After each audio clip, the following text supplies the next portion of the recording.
Est-ce que tu sais que sans la spiritualité ou la foi coloniale, ou l'adoption de la foi occidentale en Afrique, ou si cela a été fait avec équité, on n'utiliserait pas de l'huile d'olive pour tout rituel, mais plutôt de l'huile de palme.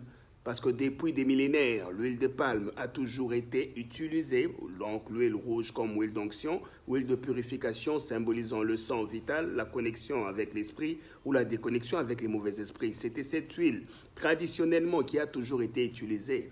Mais avec l'invasion des foi occidentales, elles sont venues avec les éléments de culte de leur tradition et de leur civilisation. C'est là que l'huile d'olive a pris la place de l'huile de palme, l'huile rouge, en même temps et devenant un handicap économique et un manque à gagner. Parce que regarde, normalement, dans toutes les églises, on devrait utiliser de l'huile de palme. Ça aurait pourvu au développement du secteur agricole.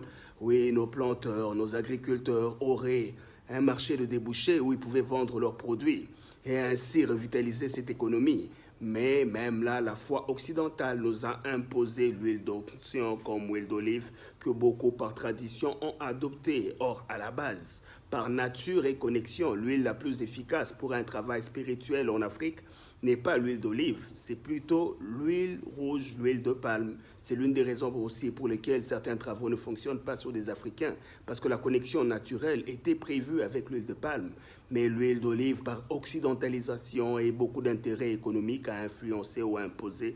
C'est qui, sans se rendre compte, nous a déconnectés de cette réalité spirituelle, socioculturelle, culturelle et même métaphysique. L'huile la plus puissante, pour toutes ces raisons que je viens d'invoquer, c'est l'huile rouge, l'huile de palme. Ce sera encore difficile à admettre pour les religieux, mais c'est juste une réalité. Conscience.